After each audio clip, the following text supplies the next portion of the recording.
to A Well-Designed Business. My name is LuAnn, and I'm so glad you found this podcast. Together with my husband Vince and our partner Bill, we have grown our company WindowWorks from the ground up.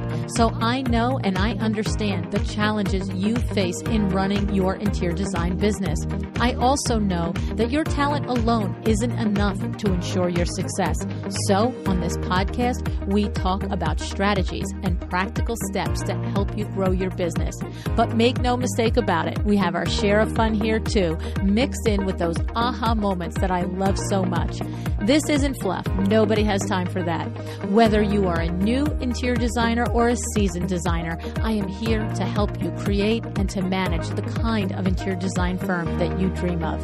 It's straight talk and it's action. Are you ready? Let's get started. Hi, welcome to A Well-Designed Business. It's Power Talk Friday. I am so happy to welcome Madeleine MacRae back to the show today. Madeleine has been my guest twice in episode 283, where she discussed setting clear goals, and episode 315, when she talked about improving your sales process. And Madeleine also has a weekly segment called C-Suite Talks on my other podcast, Window Treatments for Profit. Each week, Madeleine shares her best advice on how to be the CEO in your business. These are 20-minute episodes, and each one helps you handle the tough business situations that you face as an owner, right? The lessons are appropriate for window treatment professionals, designers, bricklayers, cupcake makers, all the things. A CEO is a CEO, right? Do yourself a solid and check them out. The other thing about Madeleine is, you've heard me tell you on the show before, Madeleine is the one that taught me to ask, who else can do this? All right? So if you're a longtime listener, you've heard me tell the story. Who else can do this? And it's been so powerful since she taught that to me years ago. And these are the types of little nuggets that you get on the C-Suite Talks with Madeleine over on the other podcast. All right, but today she is here to pick apart exactly what are the things you should be concentrating on as the CEO of your business, okay? Most of you out there are on board with this idea by now, right? You know that you need to work on your business, not just in your business. You know you need to outsource or hire or move yourself up to those CEO level activities at a certain point in your business. But many of us say, well, what are the CEO activities? Like, what do I need to be doing? Because I feel like I need to be doing everything, right? Well, Madeleine is the perfect one to answer this question. She is the CEO, the founder, and the chief innovator at MacRae, a national learning, coaching, and consulting firm, which specializes in the development and growth of pros and companies that specialize in the home industry. Okay. She and I have had many opportunities to talk and to learn from each other over the years. What really stands out to me every time I talk with Madeleine is her ability to simplify complex topics, whether it's goal setting, sales, or in this case, leadership. In today's episode, she's going to walk us through the 4 levels of a business and what the CEO should be doing at each of those levels. Okay, it'll make perfect sense once we start talking, you'll see. And before we begin, I want to tell you about a very special opportunity as the CEO of your business that I have for you. The Power Talk Friday Tour is back and coming to High Point on Friday, October 21st, 2022.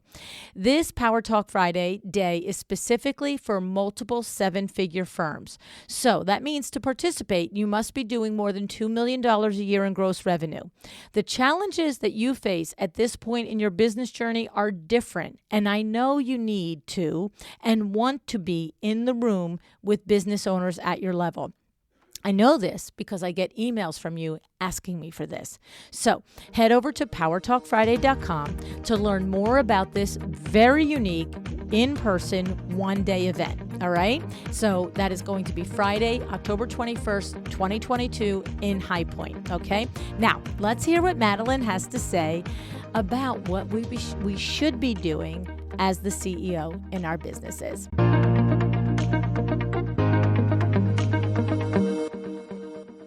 Hey, Madeleine, thanks so much for joining me today. I'm so excited to have you back. Hey, LuAnn, so happy to be here.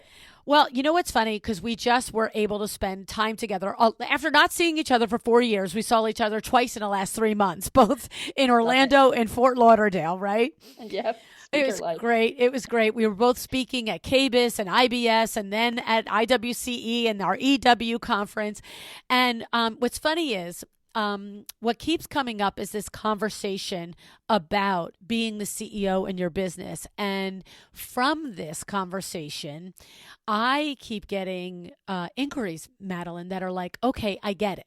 I don't want to, I always tell people how you taught me years ago the $10 an hour jobs, the $100 an hour jobs, the $10,000 an hour jobs, the $10,000 an hour jobs. And they're saying to me, okay, I get it. I get not being bogged in the weeds doing a $10 an hour job. And as the CEO, I should be doing those $1,000 and $10,000 an hour jobs. But what are they? Right? Yeah. And Yeah. so it's an interesting thing. And I also know from having talked with you so often that there are basically 4 stages in our entrepreneurial career as the CEO.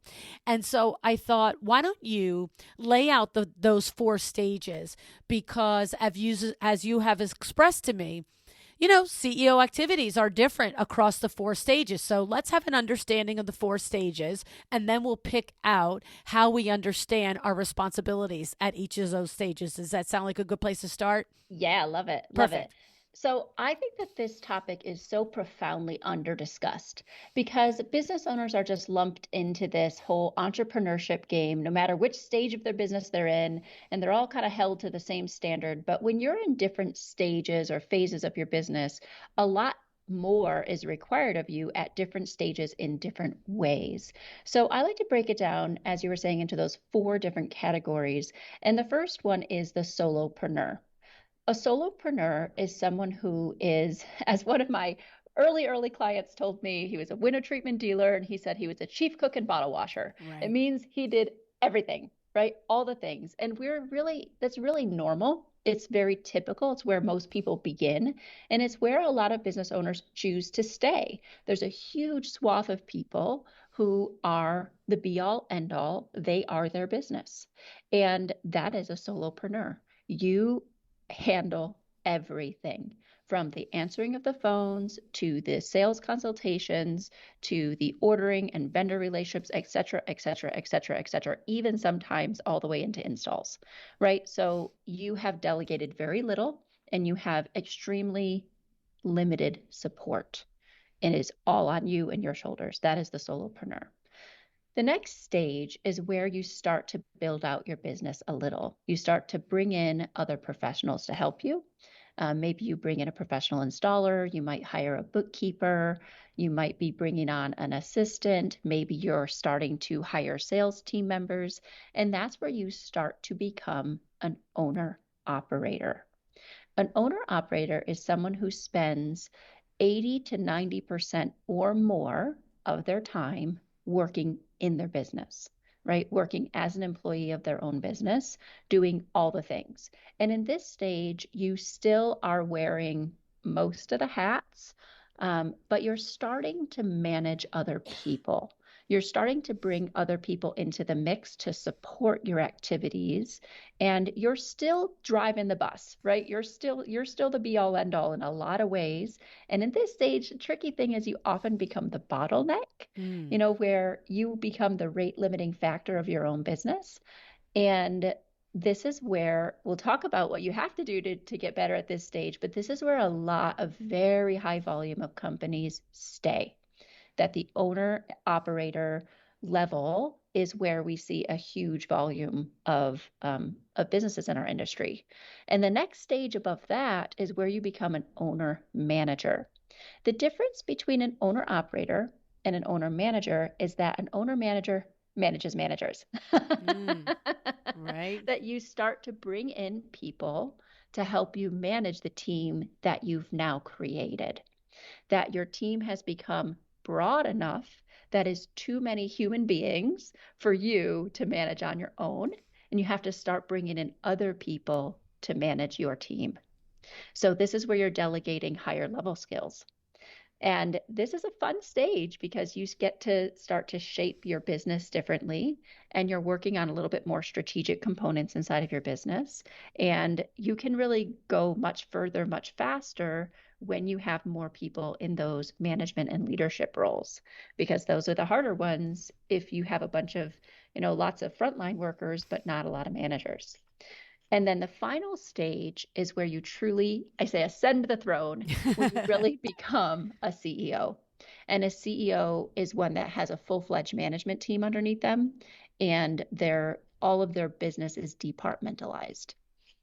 So those are the 4 phases of business growth. I love it. And it's so clear because obviously with the experience of Window Works 40 years and then growing this new company, LuAnn Niagara Inc., and even in the growing, taking over of Exciting Windows and growing that again, they're all so clear to me, the stages, Right. like Yeah. literally clear to me. And, I think about the interior design industry and that owner operator stage. It's when you first start to maybe take a bookkeeper and then Yep. maybe an assistant, right? Mm-hmm. That sort of a thing. And it's interesting because when you said at that stage, often you're the bottleneck. And I Mm-hmm. literally just went like stomach punch. I'm like, mm-hmm. You are not alone, LuAnn. You're Right. everybody. You're in good company right here with LuAnn Niagara, right? Having the Right. same problem. Yeah, Yep. it's Yep. true. It's tough because it's there's that fine line between I'm doing everything, whoever it is that's, saying the sentence, and, delegating it out. And it's so funny because, Diana is like amazing and I love her. And I always say, like, I'm going to chase her down if she ever thinks she's going to leave. And we're at the point for, she's the marketing coordinator, right? And we're Mm-hmm. at the point where that is completely like she is the marketing brand manager and she's got multiple people. They're subcontract people, but under her. And that is like, literally, I'm like, yeah, whatever.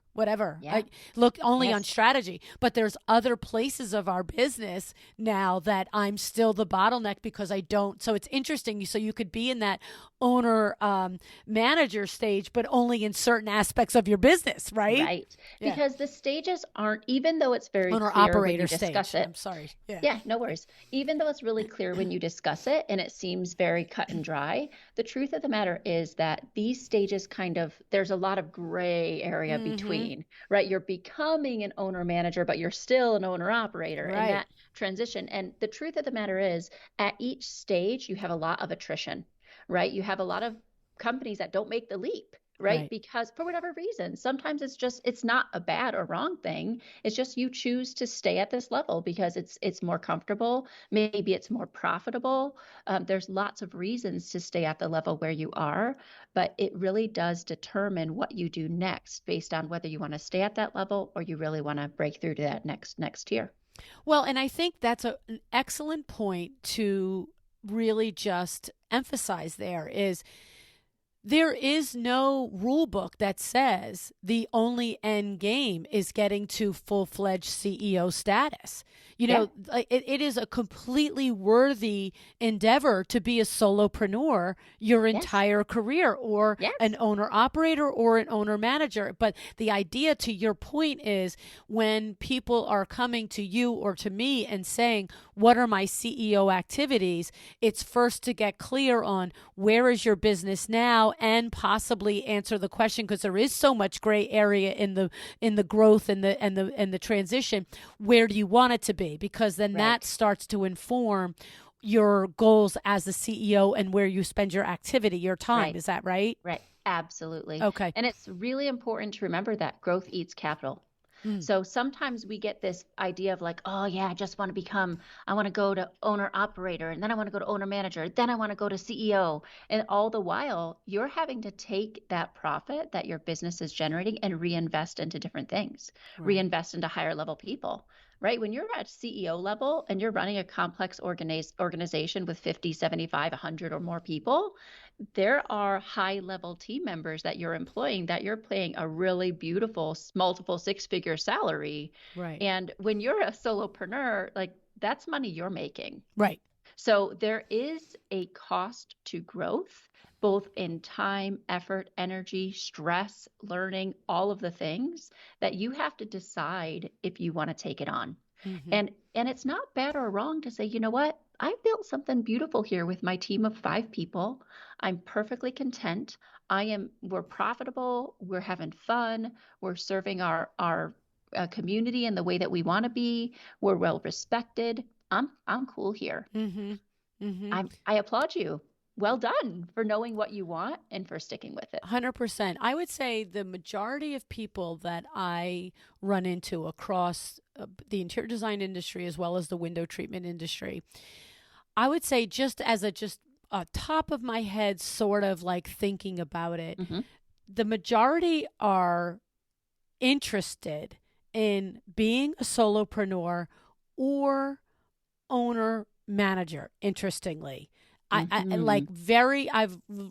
come across very few that actually intend or want to be that total CEO where they do have multiple departments. They are literally working on the business the biggest percentage of the time, and they have everything with high level managers, like you said, multiple 6-figure salaries running things. That's and maybe it's really not so much that a lesser percentage desire, but maybe a lesser percentage actually just achieve it.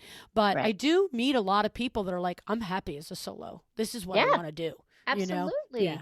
And look, there is no shame in that game. Own Nope. your space. Know what you want. Go Right. for it. Like that's my whole internal belief system. You've got to know what you want and you've got to just be firm in pursuing it. And if you've achieved what you want as a solopreneur, why should there be any shame in your game? Right. Right? Like that's a Right. beautiful thing. Well done, my friend, right? Right. Like it takes a lot of courage. It takes a lot of know-how to build a business to sustain you as a solopreneur, Mm-hmm. right? Like, Mm-hmm. so it's not that you've done less or that you are less because you're choosing a different path. It's just different. It's not less. Right. And what it is it comes down to is whatever level business you aspire to have, is the business profitable? Right. Right? That's the metric marker. That's the KPI. That's the Mm-hmm. thing because, whether you're a solopreneur, like, look, Vinny says it all the time. If I make 10 million, but I spend 10 million $1, whatever, you're not profitable. You're not running a good, sound business. So it doesn't matter if I'm a solo and I'm doing a $250,000 a year gross annual business, or I'm a CEO and I'm running a $15 million business. The metric is the business well run and profitable? And so whatever that formula looks like, I remember we learned the lesson hundreds of years ago at Window Works, and there was this colleague that opened up a Window Works store, and he opened up his first store about the time we opened up our third store. And within a few years, it was clear that our stores were just growing and we were adding employees and layers and all the things. But Vinny was always interested in being the CEO. He always was interested in growing a business that he managed. Now, over the 40 years, he many, many, many years spent as the owner operator and the owner manager, by the way. Less years as the full CEO, but when you go through the strict definition of it, right? But it was always his goal and where we were going. And this man, we would see him 5, 6, 7, 8 years later, and he never grew. And in the window treatment industry, you have a cycle. Like you sell window treatments and then you install them, right? And if you don't separate the owner from selling and installing, it's sales 1 month are 100,000, the next month they're 30,000, then they're 100,000, then they're 30,000, right? Yep. And Vinny, I remember he sat down, the three of us would get together one time, and he said, you're never going to break this cycle if you don't either hire a salesperson or hire an installer. He goes, my advice is to hire the installer. You're an exceptional salesperson. And we talked and talked and talked and talked. And he just looked at me and goes, I have no desire to do that. He goes, I want to do the installation. He's like, but you're never going to be able to grow. He goes, it's fine with me. He goes, I make a good living and that's what I want to do. And Vinny and I both looked at it. It was 100 years ago. And we were like, wow, there's another way to do stuff. That's right. That's right. There's more than one path to success. Who knew? Right. We were like, wow, world domination is in everyone's goal. Okay. That's right. We all have a different amount of that ambition. Yes. That little spice of ambition that gets sprinkled on. We all have a different amount of it. Yeah. And some people, like like your colleague and friend was saying like, look, I make a good living and I'm really happy Yes. here. And he made a good living and he kept that business going on 35, 40 years. I mean, Yeah.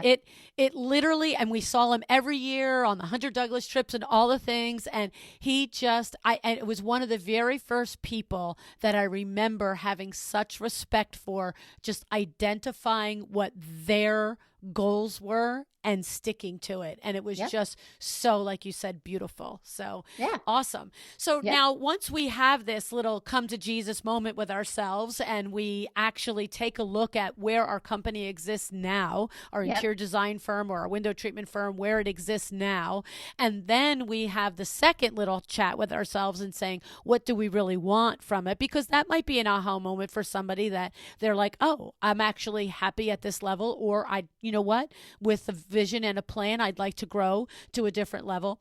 So once we've gotten those things settled, we know what kind of business we are, we know what kind of business we aspire to be, Hmm. whether it's the same or to grow. How do we then start to navigate that area of what our CEO activities should be? Yeah, at each phase. So it's really funny. I always say that, be careful to put the emphasis on the right syllable because it's really easy to get caught up in the demands of the urgent, of the Yes. now, Ugh. of the tasks of your day, all the daily minutia. That big rocks first philosophy. It's so Mm. easy to drown your life in the sand, the stuff you got to do, but that is not actually long-term contributing. I have It's no really, idea what you're talking about right now, by I the way. know, I nobody just can't does. even Nobody does. imagine anybody getting lost in the minutia. No. Nobody does that. And also, We're it's so all funny when you think about like, okay, what are those things? Every single human who has a business can write down an entire page of like all the minutia that they're stuck in on a daily basis because right. it's how we live, I right? It's know. just and it's the tyranny of the urgent, and that's what takes over. But in order for you to really make progress in your business and to be, stepping forward into that, leading your own business instead of just working for it or working in it, you have to think about what does my business need from me? So as a solopreneur, one of the key activities that you need to secure is your lead flow. Because without lead flow, without mastering the art of your marketing, and this does not mean, by the way, even if you're a solopreneur, this does not mean you have to do it, right? This is one of those things that even if you are in that I'm doing all the things, you can and ought to delegate this, right? Because the way that algorithms function on your digital marketing side, whether you're looking at SEO or you're looking at Facebook advertisements or you're looking at anything else, algorithms function differently. They get changed, they get updated. Those loopholes you've been exploiting accidentally get closed, and then you're, up the creek with no paddle. And this is one of those areas where if you don't have secured lead flow and you don't know how to turn that faucet on higher, you will never be able to move out of solopreneurship. Mm. So, as a solopreneur, your primary objective, if you want to move out of that, is to make sure that you understand and can direct the flow or the intensity of the flow, the volume of the flow of your leads.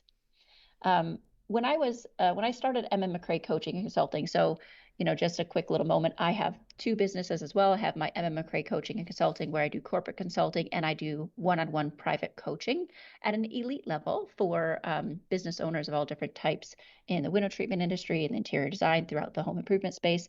And I have my Home Pro Toolbox business, which is a digital asset resource library for business owners at all different stages to find all the content and the tips and tricks and ideas and templates that they need all day, every day, 24/7 in their pocket. Mm. So as I was growing my MacRae business, I was looking at that whole concept of where is that lead flow? And I was doing a little bit of research because I was preparing for a big corporate presentation that I was giving. And one of the astounding factors that I discovered in all of my research was that 65% of lead flow for established businesses in our industries come from repeat and referral business Mm. and is not directed by the business. Mm. That means it's accidental lead flow. Wow. Yes, 65%. See, that part doesn't surprise me. That gels with what I know to be true about window works. But, the other is the kick in the butt, is that it's accidental, that it's just happening, that we're not actively making it happen. And that part is like, oh, yeah. Yeah. There's a couple of really important things you can do, really cool strategies you can employ to not make that accidental, to make sure that you are at least having some ability that if it were to dry up, you would know how to reignite it, right? Like Mm, that's the key. Because what happens when our economy takes a slump, which is just normal, it's a cyclical part of life that the economy goes up and down and lead flow changes, is that you have to know how those levers work. And if it's just magic in your business that's happening without, you're obliviously happy because it's happening, but hmm you don't know how to affect it, that can be really dangerous when it starts to dry up. That's where mm. panic sets in, and that's where people end up losing their businesses. That's so true. Yep. Yep. So, job number one, CEO job number one of the solopreneur is to understand and be able to direct lead flow. Love it. Love it. Yep. Super important because now if you want to bring on team members, more money, right? Right, So right, more leads so you right, can close more sales, right, right? right. So, and the next sister companion of that is to master your sales, hmm to truly understand not just that you can close sales, but that you're using a predictable, proven process that should you desire to, you could teach someone else. hmm Like coincidentally, the 7-step sales program for exciting windows that we teach at LuAnn University. Just saying. Exactly. Happen to have one Exactly. for you if you're listening. That's right. That's right. Right, right, Super important. right. There's also, it's really important that you not just be excellent at sales. Now, if you had that come to Jesus moment that we were talking about earlier, hmm and you decided, look, I'm happy as a solopreneur, I love this, then okay, good, no problem. As long as you're good at selling, as long as you get a consistently high close rate and a great average sales price, then maybe, just maybe, you don't need to have that proven, predictable process. You could teach someone else because you have no intention of teaching somebody else. But if you do aspire to rise up in the ranks in your own business and to really shift what type of business owner you are, then you do have to have repeatable, proven process, especially for selling, that you can teach someone else. Right. I love it. So, so key because Yep. it's, Vinny has said this forever, the lifeblood of a small business is sales. And that's Yep. basically what you're saying right here is Yep. lock down where and how the sales leads come to you and make sure you know how to close as many as you can, as efficiently and profitably as you can when they come through your door. And at this Yes. level, solopreneurship, this is key. So, Yep. so this Yep. is, for Foundational interior stuff. designers as well. It's like they don't often want to consider themselves as salespeople for their business, but the truth is, a discovery call is a sales call. The Right. consultation is a sales consultation. Whatever Absolutely. prettiness you want to put around it, it's a evaluation by the other person whether or not they're going to engage in business with you, and that by definition is a sales pitch. So, Right. yay, love it. Absolutely. Okay, good. Yep. Yep. All right, So those are critical. the foundational ones in the solopreneurship. And then of course you have to all of this goes without, what is kind of like underneath that you just can't get away without doing is you have to be the master of your craft.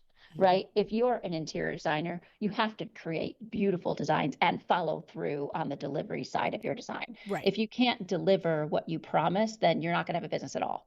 Right? So as you're in the solopreneur level, you do have to master your craft. Right. Right.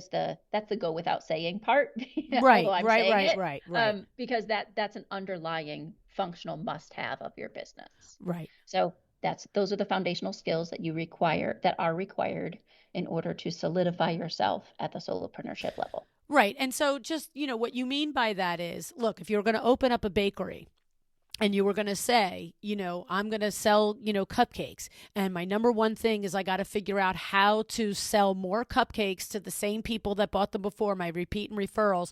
And I need to be able to have a really good process for selling it to them. What you're saying in there, the unsaid part that can't go unsaid is the cupcake has to taste good. That's right. You got to be baking a you're good not going to cupcake. you're not going to sell it over and over again to the same people if it doesn't taste good. So right. whether you're Exactly. a designer, window treatment professional, you got to know that part of it, your craft. And so that's good that you brought it up. Yep, that's because at the solopreneur level, you might still be perfecting that is the point of it. That's right. Yes, Yes, got it. because that's generally where people begin. It's very rare that someone jumps into business and immediately hires people. They usually spend a little bit of time, whether it's, 3, 6, 9, 12 months, 4 years in the solopreneur stage, figuring it out, right? That's very normal. It's very natural. It happens all day, every day. And it's why there's such a high volume of solopreneurs, because it's that entry point, right? It's where people start in the industry. Right, 100%. Yep. Okay, yep.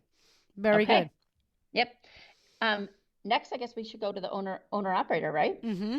All right, let's talk about this. So the owner operator stage, I'm going to tell you a little secret here. This is a hard stage. Let me tell you why. Because what got you to where you are right now is not what gets you to where you're going. Don't I know it? It is not the same skills. Right. In the owner operator stage, you have to begin to change. Mm-hmm. And if you can't change and you can't stop being your control freak self, mm-hmm. you will not be able to build and to keep a good team. So it requires personal improvement from the owner. It requires that you learn to delegate. And the number one thing that delegation requires is trust. You have got to trust the people that you hire. If you cannot trust the people that you're hiring, you're hiring the wrong people, right? Or you're onboarding them poorly, or not at all, right? You're hiring great people and leaving them with no direction whatsoever. So in the owner-operator stage, your most critical CEO role, so there's 2 must-do things, just like there were in the solopreneur stage. The owner-operator stage, one of your most important roles is to get the right people into the right jobs. And what that requires of you is to know what are the right jobs. What jobs do I need to fill, right? Who should I be hiring? And then to know what is the right profile of person to put here. Mm-hmm. Now, the reason I've said, that sad truth I had to say, which at this stage is probably one of the hardest ones, is because we have to do stuff that we are not good at. And there's no way for us to be good at it right away. And number one of that is hiring. I was talking about this recently, and hiring is one of those things that you are not an expert in hiring unless you have hired 50 people or more. Wow. And I'm going to tell you what, I've hired 50 people or more, and that's the last thing I would claim expert status at. There's not a chance. Right. And maybe it's because I've done it over 40 years, and that's probably why I don't have expert status in it. But no, it is one of the most difficult things on the planet to do. I hate it. Yeah. Well, because it feels to most people like a game of craps. Right? Yeah. You're just rolling the dice and see what you get. Mm-hmm. So the way that we look at it in the toolbox, which check it out if you need it. There's no reason to reinvent the wheel, y'all. No reason. Stop doing it. Put the chisel down. The wheel's already been invented. Stop hewing it out of the rock. What are you doing? Go spend your energy elsewhere. In the toolbox, we break it down into job description. You've got to start with a job description. What is this person responsible for? The job description answers the question, what does winning look like here? That's what it answers. What am I supposed to do? What am I going to be held accountable for achieving? Job description. And then the next huge component, which I will tell you 90% of businesses don't even consider it, much less do it, is avatar. Mm-hmm. What type of personality, don't worry so much about the skills, right? The underlying traits are more important, are going to make the person that we bring in excellent in this role. right? If you need someone calm and steady and reliable, and you bring in someone bright and bubbly, misfit, right? Yep. There's a misfit between the personality and the traits and the behaviors as compared to what is required of the role, Mm-hmm. right? That's why we start with the job description. The job description tells you, what is this person's daily life going to look like? And then the avatar answers the question, what type of person is going to shine Mm. under those circumstances, I love it. right? Yes. So yeah, you can't be. So I had a client not that long ago, and I always used animal analogies with him, and he would laugh at me because it's like, oh, here comes the zoo again, Madeleine. Here comes the zoo. And he had hired this great team. And in my perspective, he had hired a bunch of zebras. They all were herd animals. They were very communal. They loved to work together. They would graze, like they did their thing. But he wanted hunters. Mm. And he was always irritated with his team that they wouldn't hunt. And I was like, dude, they're not carnivores. Wow. They don't even have the teeth to go hunt. They eat grass. They don't eat meat. Stop being mad at your team for acting like who they are. And recognize that if you want hunters, you have to change the profile of person you're looking for and go hire a lion. Oh, interesting. So if your team is behaving in a way that you feel like, why aren't they? Consider their profile. Consider the avatar. Who are they as a person? You are never going to get a person who is calm and steady and detail oriented and quiet to suddenly become a gregarious, outgoing networker. Right. It's not gonna happen. Right. So stop holding resentment about that because you're asking a zebra to transform into a lion. That does not happen. Right. Okay. So, And even if a zebra, spends days or hours trying to do it, it's not their happy place. You know what I no, mean? It's like my cousin Eileen wrote a book called Do the Job You Were Born to Do. And, her firm belief is that every one of us should be in the job or career or business that we were born for. And, you can work out of character, you can push yourself, can. you can do certain things, but it's not sustainable for the long term. And it's not your fallback position. The zebra isn't going to go out and hunt every day. And, Oh, maybe you crack the whip and the zebra will get up that day and go, do a couple of cold calls, but it's not their nature to do it, right. is your That's point. right. Yeah. That's exactly Mm-hmm. right. So the way that I look at it is that, so I actually read a book early on in my career called Now Discover Your Strengths. Mm. And it changed my life. Literally, it changed my life. Up until that moment, I was in my early 20s. I had always focused my entire attention on understanding my weaknesses and fixing them, getting better Mm. at what I was bad at. Yep.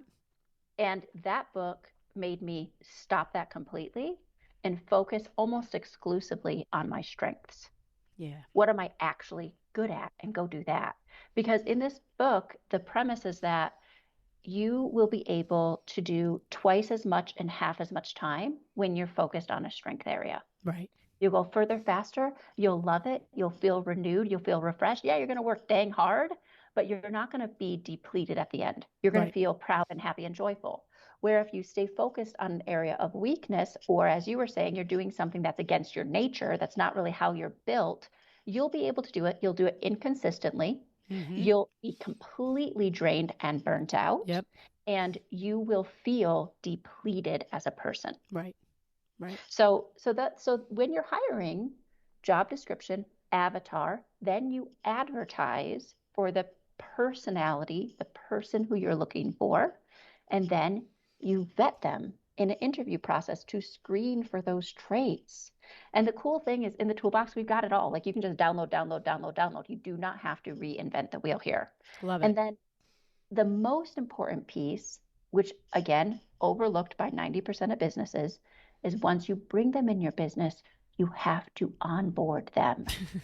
You have to give them a path to progress and to perfection in their role. Mm-hmm. You have to show them how to do it. Most people, they hire this brand new person who has no idea what a window treatment business is all about or what an interior design firm is all about. They just think they might know, and they put them against the wall and they whip out the fire hose and they just blast them with all the information. And the person is standing there as like a wet, limp rag at the end, feeling like, what in the actual F just happened to me? Oh my God, it's so true. And they're just sopping wet. They didn't drink one drip of it because they were just protecting their airway the whole time, right? Oh my God, And it's then so true. we walk out of the room, feeling very satisfied with all that we've delivered, our wisdom, right? Yes. And then the next day they show up and they're a little bit gun shy because is that going to happen again? I hardly survived day one. Oh my God. And then we feel as the owner, like, how could you? I told you that yesterday. I know. It's so true. It's so true. It's not fair. No. It's not fair to them. And by the way, it's not fair to you. Right. We waste our time. We spin our wheels. We do. Spinning our wheels. So the way that I look at it is a 3 to 5 phase onboarding. You teach them the fundamentals, and then you build on those fundamentals, and then you build on those fundamentals, and then you build on those fundamentals until they know it all. And the truth of the matter is, when you take that path, which is a go slow to go fast path, you end up actually doing it faster. Usually you can get someone onboarded in half the time that you think it will take when you do it with purpose and intentionality. Yeah. No, it's so true. It's, and we do it knowing that we shouldn't be doing it this way, but we're busy and we don't put the brakes on. And, I can't tell you the number of times I've like literally looked at somebody and after 20 minutes, I'm like, so you're good? All right, great. I'll see you tomorrow. Like, go ahead and do this shit. You just did it. You're like, I'm sorry I did that to you. I've literally, I'm not beyond my own teachings, right? I literally have said to someone, I'm so sorry. I just totally word vomited on you, didn't I? Yes. And they were like, yeah, you did. Yeah, you did. And because for us, like, this is the air we breathe. Yeah. Right. This is our normal, but they're just getting used to it. They have to acclimate. And if we give them just a little bit of time, like 3 months, if we give them our time and we give them our expertise, they will flourish for us. They really will. Yeah. Yeah. Yep. No, I love it. I love it. So good. So we are going to call the CEO activities at this stage. Hiring, getting the right people and identifying the job description for them and the personality that will have success in the job descriptions. Right Love people, right seats. Right people, right seats. Love That's a really, really key one. And then the companion piece is the one that we already touched on earlier, which is you elevating yourself. Right. You should be investing in yourself at this stage. Right? Because there is so much stuff that you don't know. Right. You don't even know what you don't know. So whether it's, joining an organization like Exciting Windows, which is fantastic, or hiring a business coach, or taking some courses, you should be looking at yourself as an investment in the owner-operator stage, because the truth of the matter is water seeks its own level. Yes. If you don't raise your game, you will not attract high-performance people that will be able to answer to you. I've seen that over and over again, especially, not only in my personal life, Madeleine, but it's borne out in all these interviews I've done over these 6.5 years. It's borne out whether it comes out on air conversation or off air conversation, but literally I would tell you to a person, whether they are 1 year in business or 5 or 10 years in business, there is a switch that changes when the business owner recognizes that they are worth investing in. Their personal and their business development is a worthwhile investment for their business. You have people like Sarah Brennan that did it from day one, and here she is 5 years in business as we speak and doing a over $1 million. She's grown her business to 7 figures in 5 years. And then you have other people that I've spoken to that, did what they did for X amount of years. And then they said, you know what, it's time to change things. I want to go to the next level. But it always has happened with that investment. And it's funny too, because as I've interviewed people, I remember in the beginning, I was interviewing a lot of people from out of the industry that were big names, Jim Rowland, different people like this that were come from, big companies. Lee Cockrell, he was the vice president, EVP of Walt Disney. And off air, they would say, oh yeah, in my mastermind group, oh yeah, my business Mm-hmm. coach this, oh my this. And I Yep. remember thinking, whoa, this guy's in his 60s in business for 40 years and he has a business coach. It's like, yes, Yep. this is a differentiator. And it's, to Yes. your point, is where do you spend your time? Who are the people that are opening your eyes to what the next, and it isn't always the next thing that's bigger or higher. It's just, like I said, it's like this level of, is there a more efficient way to run a business, to be more profitable, to do what you're doing, but making the time that you spend in it valuable so that Yeah. it really is earning you its best potential, right? Yep. Yeah. Yep. And I've worked with a lot of people who they come to me and they say, well, Madeline, my business is really successful, but my kids hate me. Ugh, I'm never home. yeah.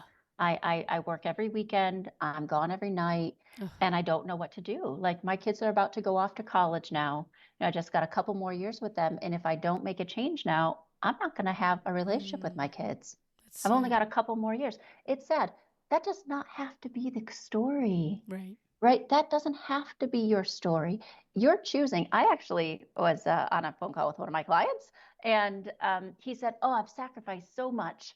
And I told him, I just blurted it out. I didn't mean to say it this bluntly. I'm usually a little bit more gentle. He and I have been coaching together for a while. He can handle it. I said to him, I said, you know what? Sacrifice is overrated. Yeah. That sacrifice that you're making is overrated. And he was like, what? What are you Yeah. talking about? And I said, look, you're making the easy sacrifice. You're sacrificing your family time. You're not sacrificing your ambition. Mm, If you had to make the harder sacrifice, you would say, you know what, I'm going to push this sales call off till next week mm, and risk to lose that sale because I'm risking to lose something even more important, right. which is my child, Mm-hmm. right? Right. Which is my future with my family. Right. So being clear about what your priorities are and then building your business so that you can have a life that you feel proud of and a family life and a personal life that is vibrant while still having a great business. Mm-hmm. They're not at odds. You can have both. You just have to be intentional. And it takes work. It's not going It's to work. happen by accident, because what No. happens by accident is the 15-hour days working in a Yes. circle. That's Yes. what happens by accident. Yes. And, it's the sort of thing where it's, it is hard, because you do sometimes have to put the brakes on and do the Mhm. reevaluation and Mhm.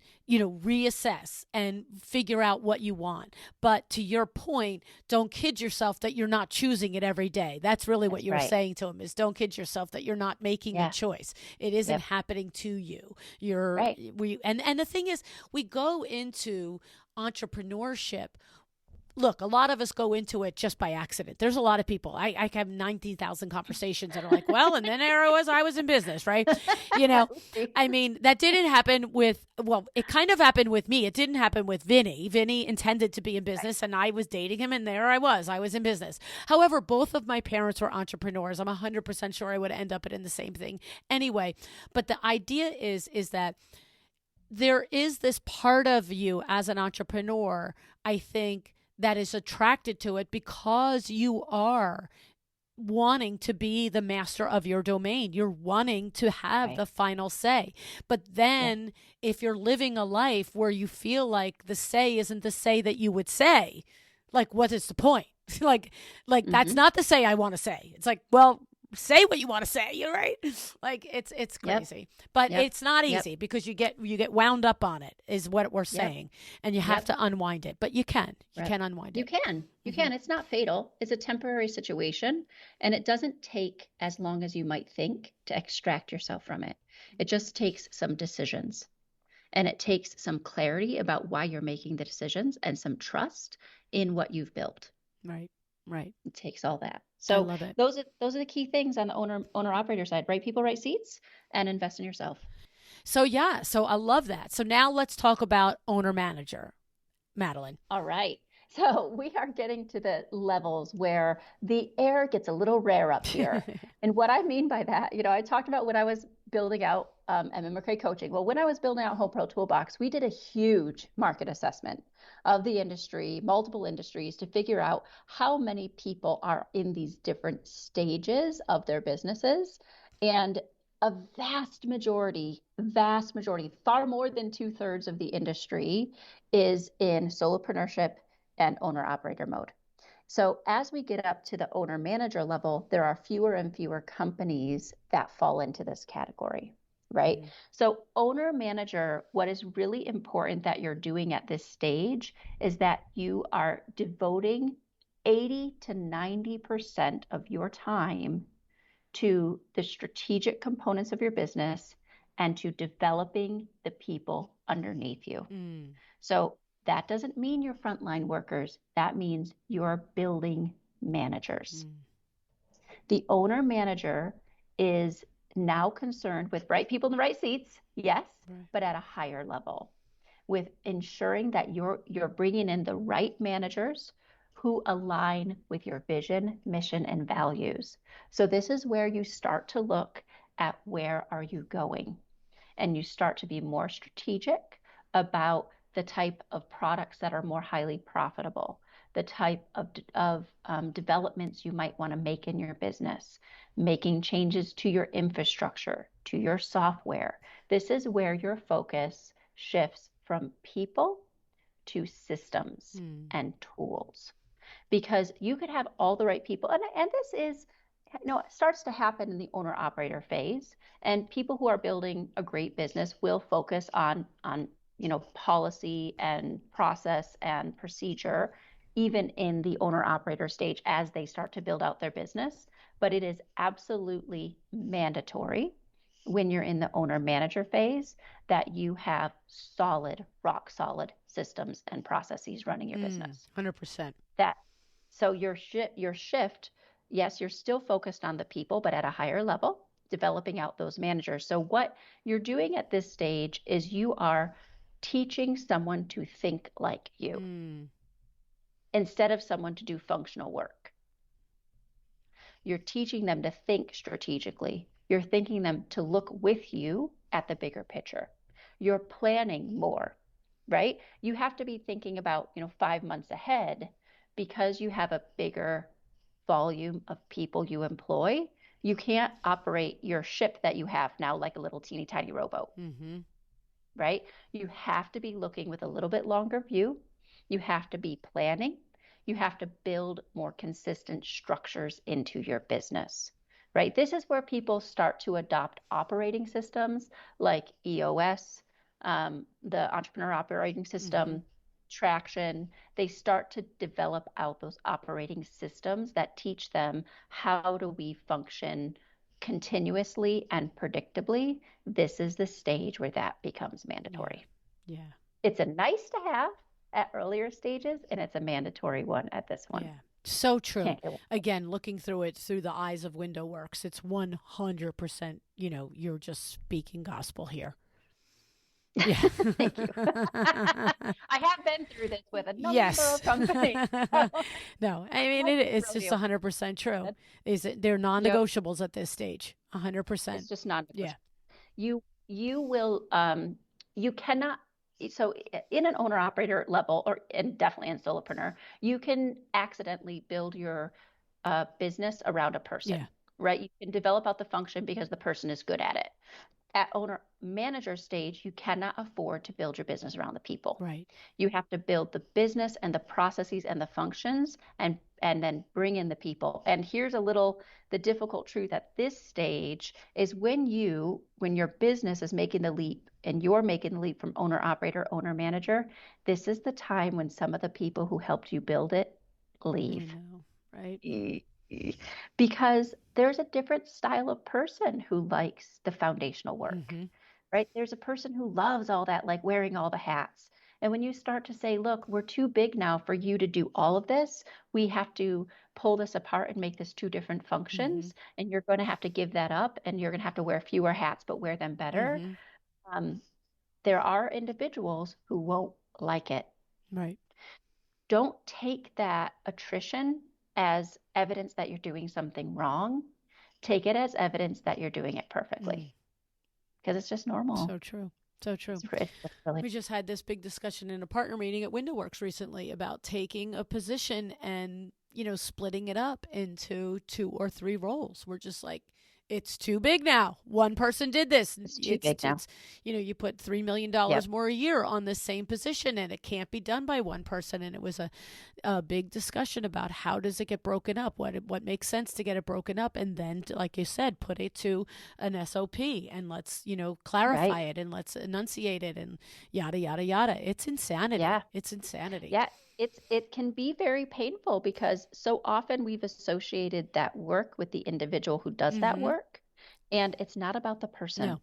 Right? This is where it starts to become about the business. And yes, you still have to communicate and care about your people and all the things, right? I'm not saying become a heartless wench up here. Like Right. that's Right. not what I'm advocating for. But you do have to be clear that you're doing your team and you're doing your business a profound disservice if you do not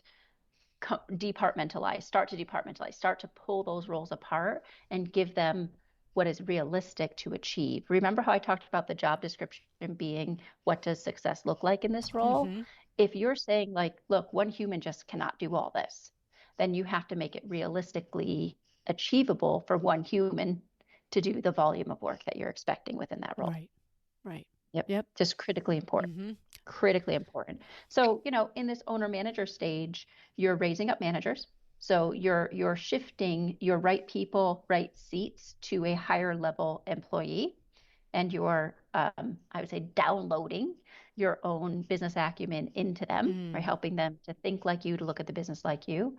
And you are looking at the systems and processes and functions within the company to make the system predictable and not just the people. So good. So good.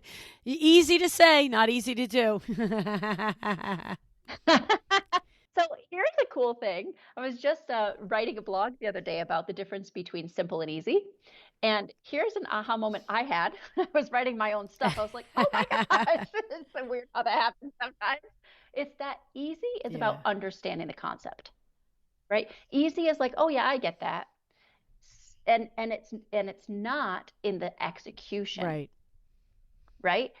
Easy doesn't have to do with easy understanding is sometimes complicated execution. 100%. That's exactly what this is. Right? So simple is execution. No, it's 100%. Yeah.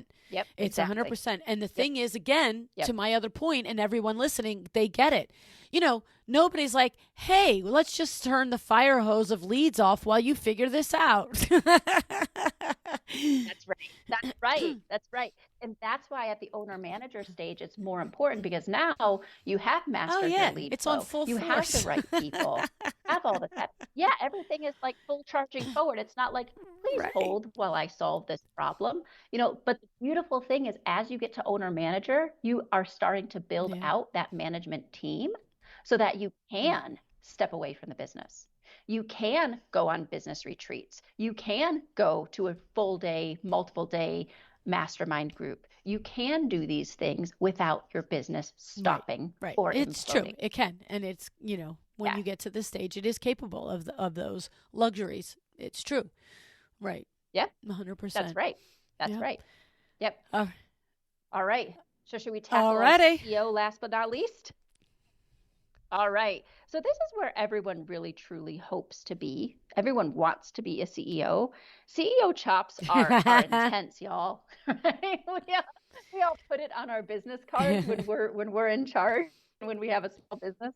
But when you truly become a CEO, this is where your business has truly departmentalized, where you have different divisions that are operating almost as like mini business entities in and of themselves. They have their own policy and procedure. They have their own operating infrastructure. You have different tools that are being leveraged. Generally, you have different management.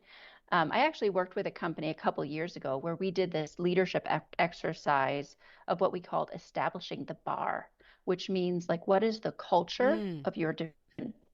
Because each division, if you have a bunch of team members who are doing administrative tasks that are really important, let's say appointment setting and handling escalations or incomplete installations, like all of those functional components, that's a totally different style of person who's motivated very differently than the sales entities. And if you run them the same, you're not going to get a good output. So this is where that departmentalization comes in. and where you have to be really mindful about ensuring that you're putting a lot of time, just like in the solopreneurship, you're spending 80 to 90% of your time as an employee of the business. As a CEO, you're spending at least 80 to 90% of their time not Right. functioning in the daily operations. At this stage, you rarely pick up the phone to get involved in anything having to do with functional components. You're looking at strategic relationships. You're looking at partnerships. You're looking at vendor relationships. You're looking at your relations with your high-level professionals, your banker and your attorney, and, right? You're looking at the higher level functions of your business and looking at what can you influence to impact the outcome downstream. You're setting the vision. You're being the one who's the communicator of the long-term plans. And sometimes in this stage, you're thinking about what does my exit look like, right? What is next for me, right? And what can I contribute? You're here more as the person to whom others aspire to become, right? More so than their direct and immediate boss, because usually there's one or two layers between you and your frontline team at this point. Yeah. As a VIN man at WindowWorks now. Yeah. That's right. Yeah. That's right. True CEO status is where you no longer participate in the daily, but you set the tone of the business. Yeah. Right. You keep the culture. It's so crazy, the evolution of a business, and interesting to hear it described. And like I said at the beginning of the conversation, to be in multiple levels with the multiple businesses that I'm a partner of, right? And at the same time, right? It's really funny. And to look back and think about the growth and the pain and the struggle and the rewards of each of the levels as I've worked my way through the different various stages. And like I said, still stay in. It's a crazy feeling to be in the various stages at the same time with different companies. It's like, wow, you know. Yeah. Wild, right? Now you're having this big aha moment of like, oh, I get why I'm struggling with this struggle over here and this struggle over here and this struggle. The truth of the matter is, I had a coach tell me once, Madeleine, Hakuna Matata is a lie. And I was like, what? Right? You don't ever get to a life with no worries. We just trade up our problems. That's it. I was so shocked, though, when she told me Hakuna Matata was a lie, because I was working to achieve this life of no worries. And I was subconsciously striving for an Hakuna Matata life. And when I had that aha moment of like, look, that's not real. We don't do that. We just trade up our problems, right? Instead of wondering, are we going to have enough leads to make rent? Now we're asking ourselves, like, okay, what do I do to make sure that next year we have the right lead flow? Yes. Totally different questions, but still problems nonetheless, right? Doesn't mean it's not a problem. But in your case, you're functioning at different levels, different problems, because you're at different levels in your business growth in all these different entities that you partner in. Crazy. Pretty cool. And it's funny because, it's just that discipline of each day. It's like, oh no, here, I roll my sleeves up. Here, no, stop, don't do it for them. You know what I mean? Like, it's nuts. Here you have to lead, and here you have to teach, and like you said, download the information and ask, the questions of them. And then the other place is like, no, sweetie, you're not out of the weeds over here. Come read your emails. It's like, dang, I don't want to. Read your own emails. I love it. It's funny. Love it. It's funny. Well, I have to say, I just totally always enjoy our conversations, Madeleine. You just have such a very clear, direct way of pulling apart complex business principles and ideas. And it fascinates me. And I just endlessly am intrigued by it and always learn something every time we talk. So thank you so much for coming on the show today. It's truly my pleasure, and it's mutual for sure.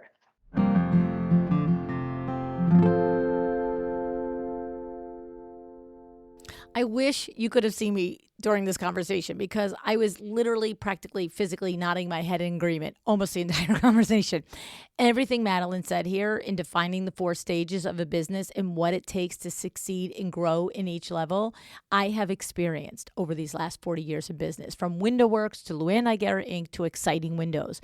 And, the thing is, what's really crazy is right now I find myself functioning in all of these levels in each of these businesses, right? And it just goes to show you that every time we tackle something new, we have to go back and start at ground level and work our way back up again, right? So let's review these 4 levels that Madeleine described. Stage 1, the solopreneur. In this stage, your 2 big CEO activities, Madeleine said, is to figure out how to secure lead flow, aka fill your pipeline, and master sales. Okay? Many of you are in this stage, some very happily and some desiring to grow. As Madeleine pointed out, and I agree, there's nothing wrong with either. Over the years I've done the show, I've had many conversations with designers who intentionally choose to remain at the solopreneur level. Genevieve Truesdale comes to mind, high-end luxury designer. And she shared with us that she has decided that she'd rather be solo. In her mind, she feels that it helps her stick to her values and her mission and her vision. Okay, so that was episode 658 if you want more conversation on that. Okay. So as we said at this stage, you got to direct lead flow. You got to fill that pipeline. And Madeleine said this, oh my God, I have such a hard time with that word. The statistic that she shared is that 65% of our leads come accidentally, but we can't rely on accidents, okay? So in being proactive, there are ways to actively work on bumping up your referral-based leads, okay? So you don't have to hope they fall into your lap. And Andrea Highsmith was on the show 663, and she shared the way that she intentionally builds her relationships with her clients with thoughtful follow-up, and it leads to ongoing business with her same clients and referrals. So it's a great episode if you're looking for a little tactic on doing that. And then the other part of this level is you have to know how to sell efficiently, right? Every time. You can't lose sight. There's no point in bringing 10 leads to the front door if you can only close 2, right? You need to be master of sales in your business. And I just have to say, we have an opportunity, right? We have Jessica Harling, who teaches the 7-step proven sales process at LU University. In episode 760, she actually walked us completely through the process. So you can go get it for free and then try and do it yourself, or you can let us teach it to you at LU University, okay? Now, moving on to stage 2, the owner-operator, where you've started to bring on a team, or you started to outsource some of the time-consuming tasks that keep you from the big picture. Here, your CEO level activities are getting the right people into the right jobs and onboarding them properly. To this day, in WindowWorks, in LuAnn Inc., in all the places, I find this to be one of the most difficult parts of being a CEO. I love that Madeleine brought up the value in the well-crafted job descriptions. Before my cousin and our friend here, Eileen Hahn, brought this to my attention, it was something I didn't understand the importance of. But after working with Eileen for many years, you really do understand that starting with a proper and accurate job description before you go on the job search and then creating the proper job posting and following a process for hiring, like everything else we do by process, really does lead to better hires. And then, of course, you do have to follow it up with proper onboarding. So I would definitely also look in the show notes for Eileen's episodes and Jessica's other episodes on hiring and the processes for that, because there's a lot of information there. Now, stage 3, owner-manager. Those CEO-level activities are hiring people who can manage the way you can, giving them what they need to carry your mission and vision out in the business. And of course, the development, the fine tuning, not the first time your business has seen systems and process, but the fine tuning and the documentation of systems and processes at this stage is a non-negotiable. I'm in favor of it from the beginning, but by now it's a non-negotiable, right? And then finally, stage 4. The CEO of a truly departmentalized business. You're no longer working in the day-to-day. It's like me at WindowWorks, right? Vinny and me at WindowWorks now, right? You're working on higher level functions. You're doing the things that only you can do, right? And you're doing the things that impact the business in a positive way from almost that helicopter level. You're guiding, you're leading, you're managing, you're mentoring, right? And you're overseeing things, okay? So like I would call like Laura Umansky is an example of that. Kate O'Hara at, Martha Hara Interiors. There are designers that are running and managing teams like this, and they're not in the day-to-day necessarily any longer, but they're overseeing the entire operation. All right. Now, I love what Madeleine said in there about that Hakuna Matata is a lie, right? It's easy to think that if we just buckle through the tough years, we'll come to a point where the business is worry-free. But she's right. The place doesn't exist, right? As a business owner, there's always worries. You're just trading up, your problems for other ones.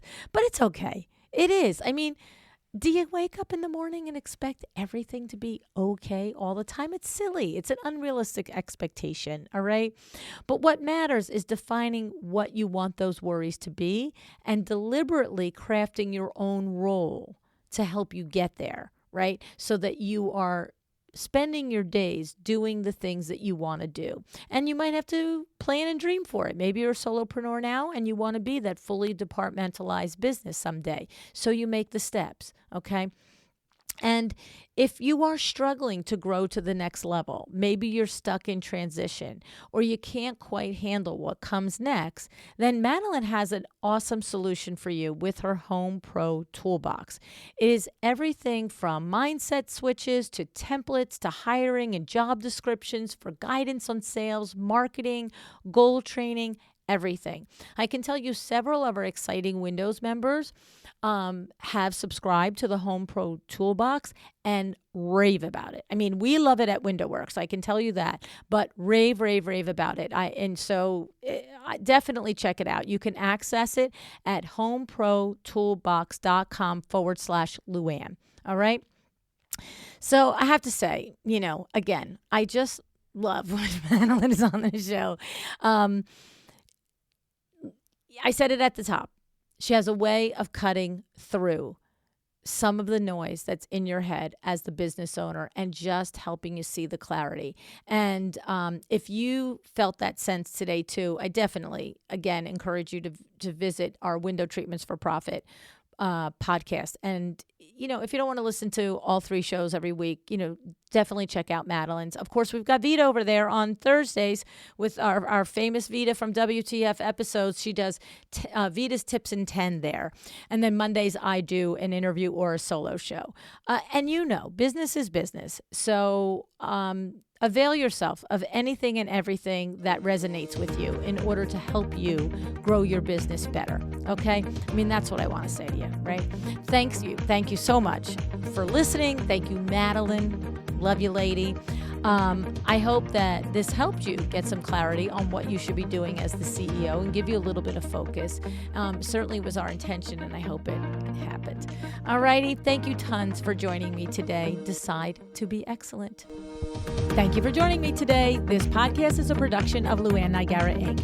If you want to know more about me, my books, or LuAnn University, go to LuAnnNiagara.com. And if you are interested in having WindowWorks help you with your next window treatment or awning project in the New York, New Jersey metro area, go to WindowWorksNJ.com to learn more. Have an excellent day.